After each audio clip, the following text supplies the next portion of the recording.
नमस्कारम, मैं कृष्णा भटनागर एक बार फिर मेरी बात आपके साथ के अगले एपिसोड में आपका स्वागत करता हूं।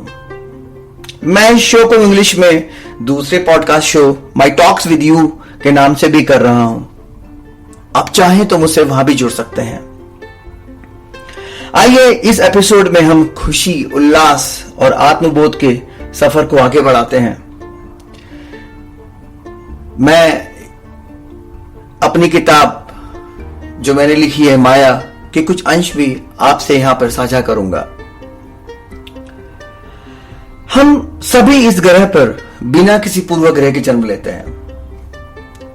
बचपन का समय बहुत ही अनोखा, कोमल और अनमोल होता है, क्योंकि यही वह समय होता है जो हमें जीवन के उतार चढ़ाव के बारे में,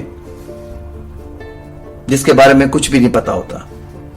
हमारे मस्तिष्क में स्वार्थ, ईर्ष्या, तनाव, चिंता, भय, पछतावा, क्रोध, प्रतियोगिताओं या कठोर भावना का कोई स्थान या सोच दूर दूर तक नहीं होती है। वास्तव में बचपन जीवन में विपुलता का वास्तविक अर्थ है। धीरे धीरे जैसे बच्चा बड़ा होता है और उसे इस दुनिया में जीवित रहने की रणनीति सिखाई जाती है, वह दिन रात बस अपने जीवन के वास्तविक अर्थ को समझने के लिए तलाश करना शुरू कर देता है। क्या आप जानते हैं या आप सोचते हैं कि वह इस जीवन के जटिल चक्रव्यूह से बाहर आने में सक्षम हो पाता है? शायद कभी नहीं, बल्कि धीरे धीरे वह इस दौड़ का हिस्सा जाने अनजाने में ही बन जाता है, जो दिन बीतने के साथ साथ तेज और तेज और तेज हो जाता है। और वह इस जीवन स्वरूपी महाभारत की अभिमन्यु की तरह लड़ते लड़ते थक हार कर असहाय हो जाता है। वह दुर्भाग्य से पर्याप्त प्रशिक्षित नहीं था। वह खुद को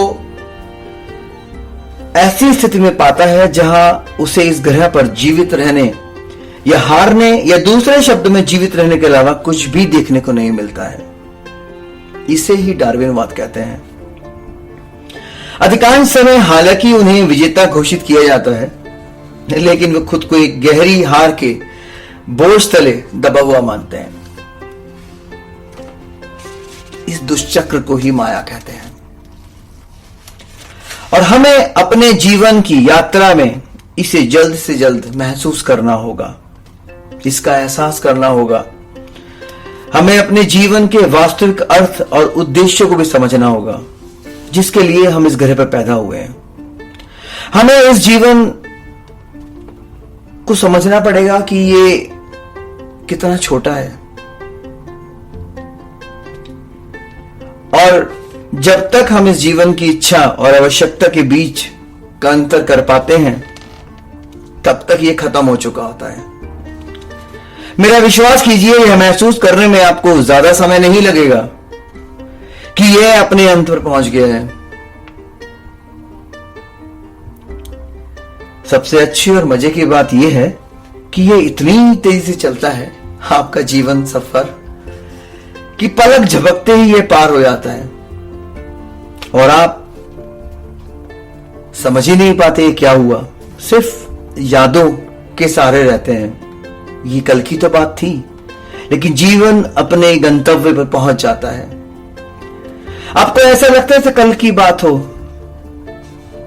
लेकिन वो कल की बात नहीं थी। उसने एक पूरा चक्र पार किया है। ये विशुद्ध रूप से हमारे हाथ में है कि हम पूर्ण समर्पण के साथ, बिना कोई शक के, उस सर्वशक्तिमान के में विश्वास करते हुए अच्छे कर्म करके अपने जीवन को बेशकीमती बनाएं।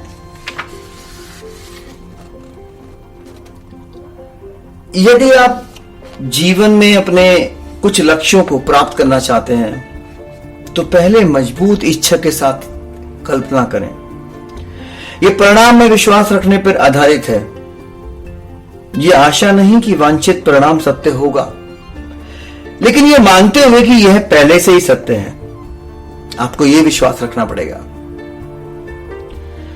सबसे शक्तिशाली तकनीकों में से एक आपके जीवन की एक ऐसी कल्पना है जिसमें आपको ये महसूस होता है कि आपकी इच्छा पूरी हो चुकी है, या जो आपको मिला है उसको आपने स्वीकार कर लिया है, उसमें ही आपकी खुशी है। अपनी आंखें बंद करने और अपने लक्ष्य को प्राप्त करने के बाद अपने जीवन की कल्पना करने के लिए दिन में कुछ समय निर्धारित करें, जिसमें यह एहसास करें कि अभी आप कहां पर खड़े हैं। कुछ समय अपने आप को भी दें। इसे पूरा करने के लिए यथासंभव ज्वलंत बनाएं, इच्छा शक्ति को जागृत करें। वास्तविक दुनिया में आप कभी भी योजना नहीं बना सकते कि आपकी इच्छा वास्तव में कैसे प्रकट होगी। आपको नहीं पता। हर उम्र के हर दौर में आपको अलग अलग अनुभव होते हैं और उन अनुभव के आधार पर आपकी नई नई इच्छाएं कुछ देखने, कुछ सुनने, कुछ एहसास करने से जागृत होती हैं। उस समय आपके पास जो मौजूद विकल्प हैं उन पे आपको संकीर्णता नहीं रखनी है, बल्कि खुले दिमाग से जो भी आपके पास विकल्प आते हैं उनको स्वीकारना है और अपने सपनों को सामने लाने में विश्वास के संग उन पर काम करना है। क्या आप जानते हैं चेतन और अवचेतन मन के बीच का संचार दो तरफा है। आप अपने अवचेतन मन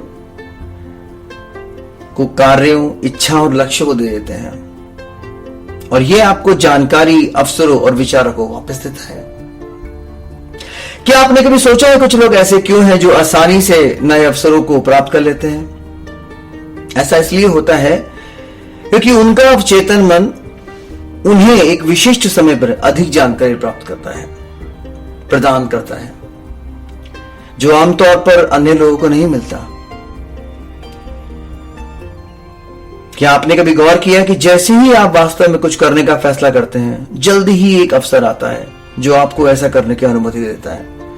ऐसा इसलिए है कि क्योंकि जब आप निर्णय लेते हैं, जब आप एक विचार बनाते हैं, जब आपकी मन इच्छा में एक विचार की उद्भावना होती है, प्रकट होता है, आपकी इच्छा शक्ति उस पर जोर देती है, तो इसे इच्छा और विश्वास के साथ उसको ग्रहण करते हैं और आप अचानक वे जानकारी प्राप्त करना शुरू कर देते हैं जिसे आपको हासिल करने की आवश्यकता है।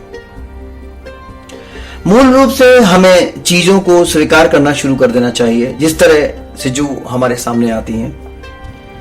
अगर हम स्वीकार करना शुरू कर देते हैं तो यकीन मानिए बहुत सारी समस्याएं खड़ी ही नहीं होंगी, और अगर आएंगी भी तो आपके विश्वास और स्वीकार करने से जल्द ही गायब हो जाएंगे। अगर आप इन सब को गंभीरता से देखेंगे तो इस बात का एहसास करेंगे कि ज्यादातर हालात में हम खुद ही ऐसी समस्या पैदा करते हैं जिनसे आसानी से बचा जा सकता है। हमें बस अपने जीवन में 5 तत्व लोभ, मद, मोह, जलन और क्रोध को नियंत्रण करना होगा, और ये सब माया के हिस्से हैं। आज के लिए इतना ही। हम फिर इसी पटल पर दोबारा मिलेंगे। खुशियों के साथ अपना ख्याल रखें। धन्यवाद।